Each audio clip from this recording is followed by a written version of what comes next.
Good morning student. आज जो आपका टॉपिक है वो है साइंटिफिक मेथड यानी वैज्ञानिक पद्धति।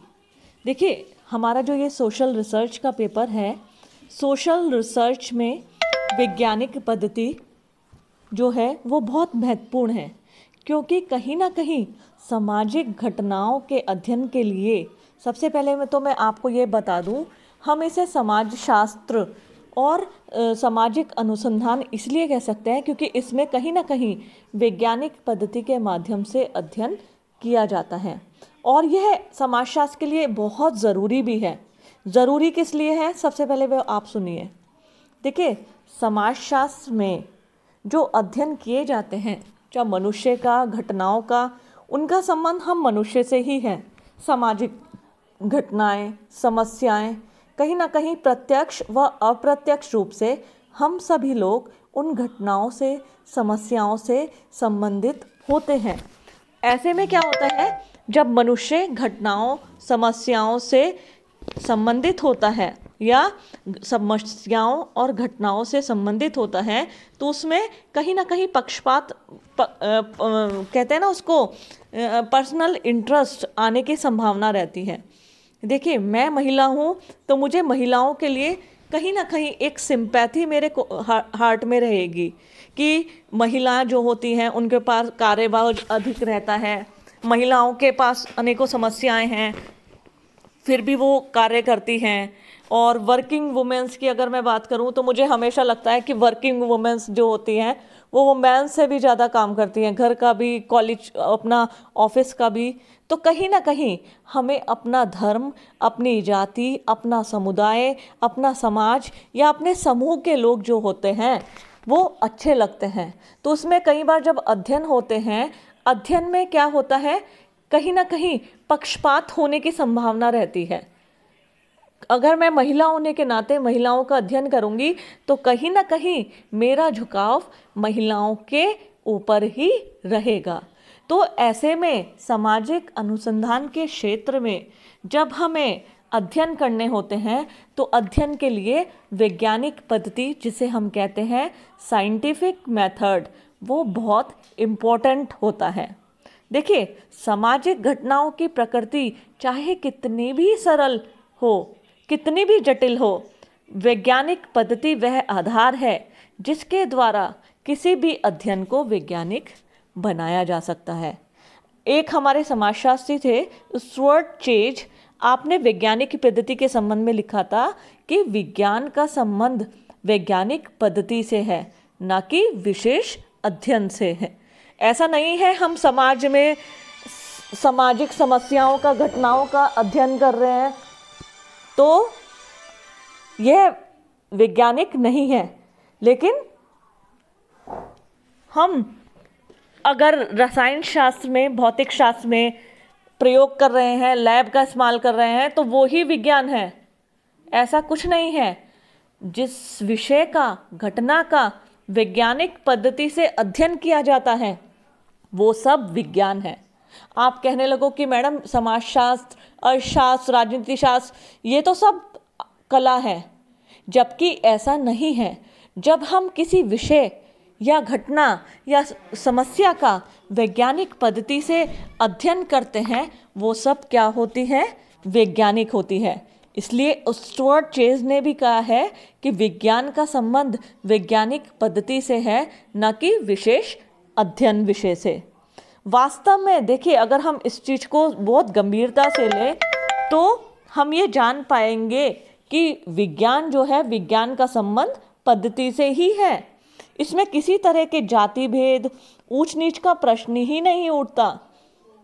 विज्ञान का संबंध एक वैज्ञानिक पद्धति द्वारा किए गए अध्ययन से ही होता है।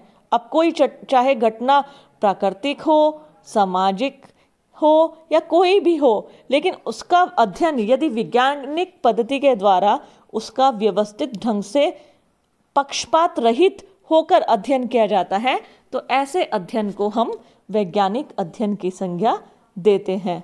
और देखिए, जो वैज्ञानिक अध्ययन होते हैं उनकी 5 प्रमुख विशेषताएं होती हैं।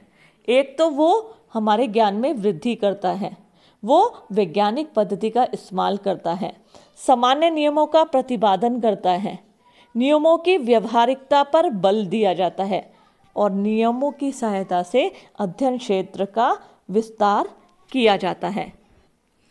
देखिए, वास्तव में विज्ञान को जानने के बाद हम वैज्ञानिक पद्धति पर बल देते हैं। वास्तव में वह अध्ययन की पद्धति वैज्ञानिक पद्धति है जिसे एक पक्षपात रहित अध्ययनकर्ता किसी विषय के अध्ययन में प्रयुक्त करता है। यह एक ऐसी पद्धति है जो भावना, दर्शन अथवा तत्व ज्ञान, जिसे हम मेटाफिजिक्स कहते हैं, से संबंधित ना होकर वस्तुनिष्ठ अवलोकन, परीक्षण, प्रयोग और वर्गीकरण की एक व्यवस्थित कार्य प्रणाली पर आधारित होती है। उसको हम क्या कहते हैं? वैज्ञानिक पद्धति। देखो बच्चों, मैंने अभी आपको कॉम्टे भी पढ़ाया था।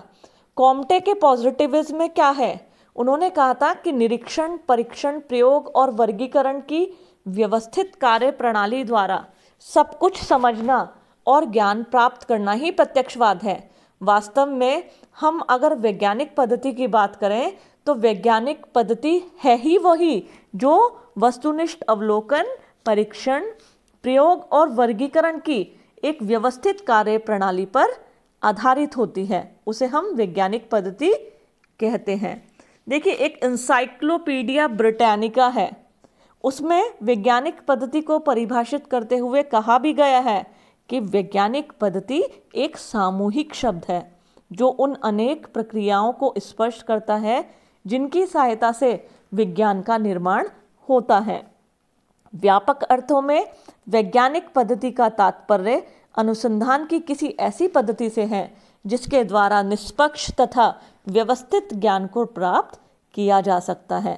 तो जैसा कि हमें ऊपर मैंने आपको जितना भी बताया उससे स्पष्ट होता है कि वैज्ञानिक पद्धति किसी भी विषय को विज्ञान के रूप में स्थापित करने का सर्वप्रमुख आधार है। कॉल पियर्सन ने वैज्ञानिकी पद्धति को वास्तव में तथ्यों का, जैसे कॉम्टे ने बताया था ना, तथ्यों का वर्गीकरण, विभिन्न तथ्यों के पारस्परिक संबंध में निरीक्षण, कहने का मतलब वही निरीक्षण, परीक्षण, प्रयोग और वर्गीकरण की व्यवस्थित कार्य प्रणाली, यही वैज्ञानिक पद्धति है।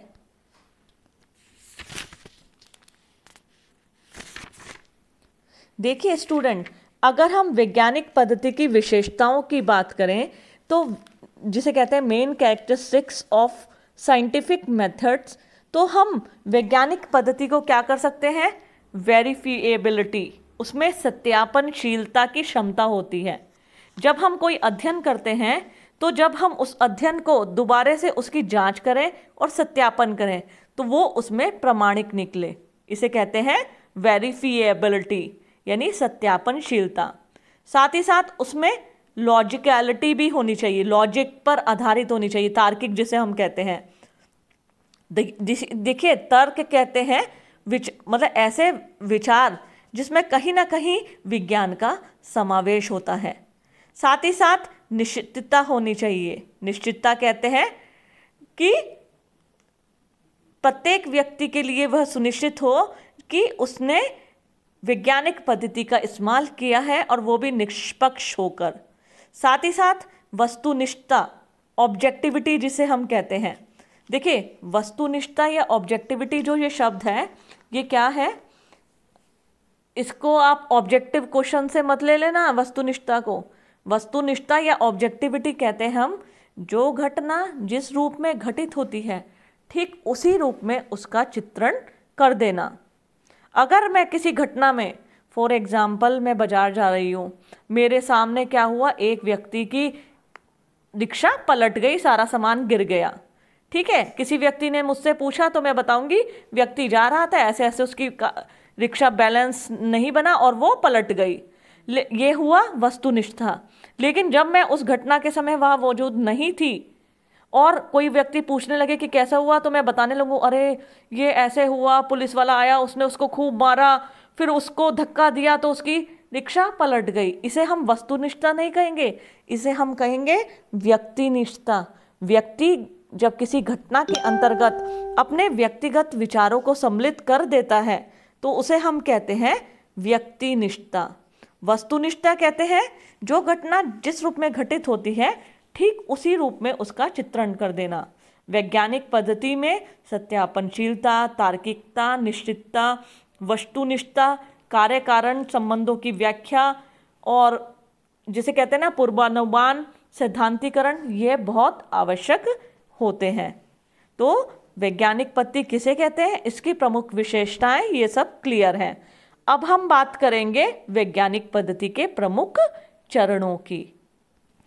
देखिए स्टूडेंट, वैज्ञानिक पद्धति में अब आता है the steps of scientific methods, यानी वैज्ञानिक पद्धति के किसी भी अध्ययन को जब हम करते हैं ना, उसके कुछ स्टेप्स होते हैं। स्टेप मतलब चरण। जैसे आप कहीं जा रहे हैं, फॉर एग्जांपल हमारा सिद्धबली मंदिर है, सिद्धबली मंदिर में ऊपर तक पहुंचने के लिए आपको सीढ़ियों का सहारा लेना पड़ता है ना। तो आप सब क्या करते हैं, स्टेप बाय स्टेप सीढ़ी चढ़ते जाते हैं सब लोग मंदिर तक, अपने गंतव्य तक, अपनी डेस्टिनेशन तक पहुंच जाते हैं। अब वैज्ञानिक पद्धति में जब हम कोई भी अध्ययन करते हैं उसके लिए भी कुछ स्टेप बने हैं, कुछ चरण बने हैं, जिनका इस्तेमाल करने से ही हम अपने अध्ययन को वैज्ञानिक कह सकते हैं। तो यहाँ अब मैं तुम्हें आप सबको बताऊंगी वो सब स्टेप यानी चरण। सबसे पहला इसका चरण है विषय या समस्या का चुनाव। देखिए, जब भी हम कोई अध्ययन करते हैं तो सबसे पहले हमारे पास अध्ययन करने के लिए कोई विषय होना चाहिए या कोई समस्या होना चाहिए। कभी मैंने अभी बताया ना, जरूरी नहीं है हमारे पास लैब हो, साइंस हो, उपकरण हो, वही विषय वैज्ञानिक कहलाए जाएंगे। हमारे पास पद्धति होनी चाहिए, मैथडोलॉजी जिसे कहते हैं। तो हम किसी भी घटना का, समस्या का अध्ययन वैज्ञानिक तरीके से कर सकते हैं। तो वैज्ञानिक पद्धति में सबसे पहला है विषय या समस्या का चुनाव। यानी जब हम किसी विषय के संबंध में, फॉर एग्जाम्पल विषय जैसे बाल अपराध, बच्चों में बढ़ती नशे की समस्या है, हमारे पास कोई समस्या होनी चाहिए, विषय होना चाहिए। या फिर अगर हम देखें पर्वतीय महिलाओं की परिस्थिति के ऊपर हम विषय माने, या विषय कृषकों की समस्याएं आजकल हम देख रहे हैं, दिल्ली गुड़गांव के बॉर्डर पर बहुत सारे कृषक अपनी समस्याओं को लेकर धरना प्रदर्शन कर रहे हैं। तो हमारे पास अध्ययन करने के लिए सबसे आवश्यक जो हमारा स्टेप है साइंटिफिक मेथड का, वो है विषय या समस्या का चुनाव।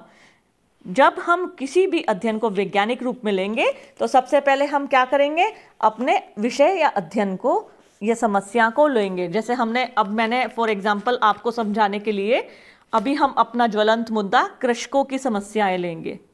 फिर दूसरा है वैज्ञानिक पद्धति का जो सेकंड स्टेप है, दूसरा चरण, वो है उद्देश्यों का निर्धारण। उद्देश्यों का निर्धारण, देखिए वैज्ञानिक पद्धति में अध्ययन से संबंधित उद्देश्यों का निर्धारण करना है। उद्देश्य दो प्रकार के होते हैं, एक तो साधारण और एक विशिष्ट। देखिए, साधारण उद्देश्य जन सामान्य के लिए उपयोगी होते हैं, जबकि विशिष्ट उद्देश्य जो होते हैं हमारे ज्ञान के संवर्धक में सहायक होते हैं। मैंने अभी बताया, जैसे हमने अध्ययन के लिए कृषकों की समस्याएं ली। अब अध्ययन के उद्देश्य हैं कि कृषकों की क्या क्या समस्याएं हैं, खेतों से संबंधित, उपकरणों से संबंधित, उनकी उपज के मूल्यों से संबंधित। तो ये तो सब क्या हो गई, उनकी सामान्य समस्याएं जो उनके लिए उपयोगी हैं। दूसरी विशिष्ट समस्याएं हैं सरकार से मिलने वाला उनको प्रोटेक्शन, या फिर जैसे हम कहते हैं ना सब्सिडी, उनको कितनी मिल रही है या किस किसान को मिल रही है, किसके पास अधिक भूमि है उनको नहीं मिल पाती है। तो उद्देश्य दो प्रकार के होते हैं। सबसे पहले हमें जब कोई भी अध्ययन करते हैं, अध्ययन करने से पहले हमें अध्ययन के उद्देश्यों को निर्धारित करना पड़ता है। नेक्स्ट है इसमें उपकल्पना का निर्माण, फॉर्मुलेशन ऑफ हाइपोथेसिस। देखिए, उपकल्पना, हाइपोथेसिस, हमने कार्य नहीं किया है, लेकिन कार्य करने से पहले अपने दिमाग में या वैसे उसकी रूपरेखा बना लेना, उपकल्पना। ठीक है, मैंने अपने जैसे कोई फॉर एग्जाम्पल उपकल्पना किसे कहते हैं, कार्य को करने से पहले कार्य या समस्या के संबंध में कुछ नियमों, कुछ जानकारियाँ, कुछ उसके संबंध में उपकल्पना का निर्माण करना, जिससे क्या हो, हमारे अध्ययन के समय हमारे सामने कठिनाई ना आए। फॉर एग्जाम्पल अगर मैं बताऊं, देखो जैसे तुम्हें कहीं जाना है, घूमने जाना है, कहीं बर्फ देखने जाना है, तो तुम अपने दिमाग में बना लो सबसे पहले कि मैं बर्फ देखने के लिए, तुम अब राजस्थान तो नहीं जाओगे, क्या बनाओगे हाइपोथेसिस, कहाँ जाना है तुम्हें, किसी ना किसी पर्वतीय क्षेत्र पे, उन क्षेत्र का चयन करोगे। जाने से पहले फिर तुम ठंडे कपड़े रखना कि वहाँ क्या तुम्हें क्या समस्या आ सकती है, कि उस समस्या के समाधान तुम्हारे पास होना चाहिए, तो तुम अपने गर्म कपड़े, खाने का सामान, कि अगर बाई चांस रास्ता ब्लॉक हो गया तो तुम्हारे पास प्रचुर मात्रा में खाने का सामान हो, रुपया पैसा हो, क्योंकि पहाड़ों पे तुम्हें एटीएम कार्ड, पेटीएम तो नहीं मिलेगा क्योंकि सिग्नल भी नहीं आएंगे। तो कहने का मतलब, किसी कार्य को करने से पहले कार्य की एक तरह से रूपरेखा तैयार कर लेना, ड्राफ्टिंग बनाना, वो उपकल्पना में आती है। अभी देखो, उपकल्पना को एक परिभाषा के द्वारा बताऊंगी। उपकल्पना एक काम चलाओ सामान्यीकरण है जिसकी सत्यता की जांच अभी बाकी है। अभी तुमने वो कार्य किया नहीं है, लेकिन हाँ, कार्य करने से पहले तुमने उसकी रूपरेखा तैयार की है। जब कार्य करोगे तब उसकी सत्यता की जांच होगी, है ना। तो उपकल्पना एक तरह से कार्य को करने से पहले कार्य की रूपरेखा तैयार करना। इससे क्या होता है, हमें कई बार हम उपकल्पना बना लेते तो हमें राइट डायरेक्शन मिल जाता है। मैंने अभी बताया ना, आपने पहले से ही सोच लिया तो आपको एक निश्चित दिशा मिल गई। इसके बाद जो स्टेप आता है वो है अध्ययन क्षेत्र का निर्धारण, डिटर्मिनेशन ऑफ यूनिवर्स। वास्तव में हमें, अब चूंकि जब भी हम कोई अध्ययन करते हैं, ऐसा नहीं है आप बहुत बड़े एरिया का चुनाव करें, क्योंकि उसमें अध्ययन कर पाना संभव नहीं होता है। आपने विषय लिया था कृषकों की समस्याएं, अगर आप पूरे भारत के कृषकों की बात करने लगे तो मुझे नहीं लगता आप अध्ययन कर पाएंगे। कोई भी अध्ययन करने के लिए एक पर्टिकुलर एरिया का सिलेक्शन करना पड़ता है जहाँ पे किसान हो। फिर जो उस एरिया पे आप रिसर्च करेंगे, अध्ययन करेंगे, उसमें जो निष्कर्ष निकलेगा वो आप समस्त किसानों के ऊपर लागू कर दोगे। तो इसमें सब और इम्पोर्टेंट क्या है, अध्ययन क्षेत्र का निर्धारण, कि मुझे कहाँ के किसानों का अध्ययन करना है। मुझे बिजनौर डिस्ट्रिक्ट के किसानों का अध्ययन करना है, या मुझे पंजाब डिस्ट्रिक्ट के किसी गांव के किसानों को ले सकते हैं। इस तरह से अध्ययन क्षेत्र का निर्धारण करना पड़ता है वैज्ञानिक पद्धति के लिए। फिर आता है अध्ययन यंत्रों का चुनाव, सिलेक्शन ऑफ स्टडी टूल। देखिए बच्चों, मैंने अभी अभी आपको बताया था सिलेक्शन टूल होते हैं। जरूरी नहीं है हमारे पास यंत्र हो, प्रयोगशाला हो, स्केल, जिसे हम स्केल से लंबाई चौड़ाई नाप सकते हैं, वो उससे नापे तो ही वो विज्ञान कहलाएगा। विज्ञान के उपकरण हर विषय के अनुसार अलग अलग होते हैं। अब इसमें जो अध्ययन के यंत्र आए हैं, यंत्र कौन से आए हैं, हमारे पास अध्ययन की विधियां होती हैं, अवलोकन, साक्षात्कार, अनुसूची, प्रश्नावली, व्यक्तिक अध्ययन पद्धतियाँ। और हमारे यहाँ ऐसा नहीं है, हमारे यहाँ स्केल्स भी हैं, पैमाने भी हैं। जरूरी नहीं है जो मीटर में स्केल भौतिक विज्ञान में यूज़ होता है वो आपके यहाँ यूज़ है। हमारे यहाँ लिकर्ट पैमाना है जो व्यवहारों को, व्यक्तियों के व्यवहारों को मापता है। तो इसमें अध्ययन के यंत्रों का चुनाव किया जाता है। आगे आने वाले चैप्टर्स में मैं आप इन अध्ययन की इन विधियों को आपको विस्तार से पढ़ाऊंगी।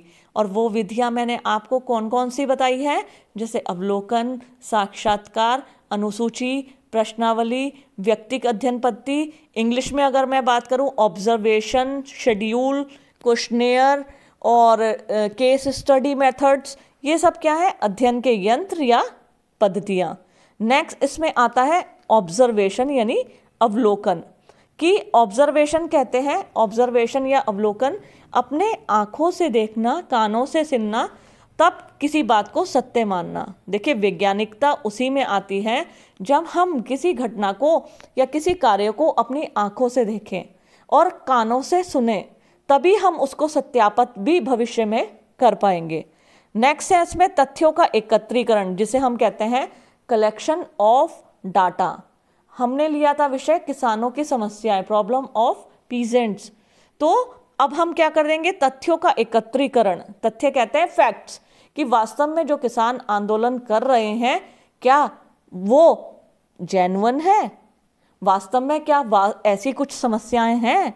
सरकार ने न्यूनतम समर्थन मूल्य वापस लेने की या मंडियों के तहत उनकी जमीनों को बेचने की बात की है? तो जब आप जाओगे, लोगों से साक्षात्कार करोगे, अपने आप देखोगे, सरकार की वो जो सरकार ने संविधान पारित किया उसको देखोगे, तब आप क्या करोगे? कलेक्शन ऑफ डाटा, आप उसके बारे में कलेक्शन करोगे। फिर आप क्या करोगे? क्लासिफिकेशन ऑफ डाटा, तथ्यों का वर्गीकरण। तथ्यों के कलेक्शन के बाद आप उसे क्लासिफिकेशन ऑफ डाटा, कितने लोग इसके फेवर में हैं, कितने लोग इसके फेवर में नहीं हैं, कितने लोगों ने माना कि सरकार के बिल में कमी है, कितने लोगों ने माना कि इसमें कमी नहीं है। इसे कहते हैं टेबलाइजेशन ऑफ डाटा या क्लासिफिकेशन ऑफ डाटा। तथ्यों का वर्गीकरण मतलब उनके आधार पर लोगों के इकट्ठा की गई जितनी भी हमारे फैक्ट्स थे उनको टेबलाइजेशन करना या उनके उसके विशेषता के आधार पर उनका क्लासिफिकेशन करना। और लास्ट वैज्ञानिक पद्धति का चरण आता है सामान्यीकरण, जनरलाइजेशन इसको बोला जाता है, कि प्राप्त तथ्यों का वर्गीकरण करने से अध्ययनकर्ता के सामने अनेक निष्कर्ष स्पष्ट होते हैं।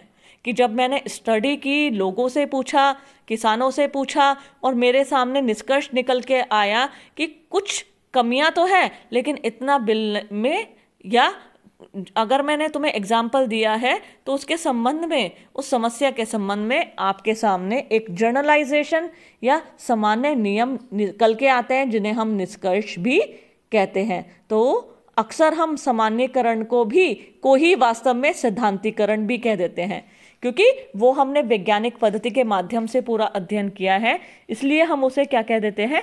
सिद्धांतीकरण।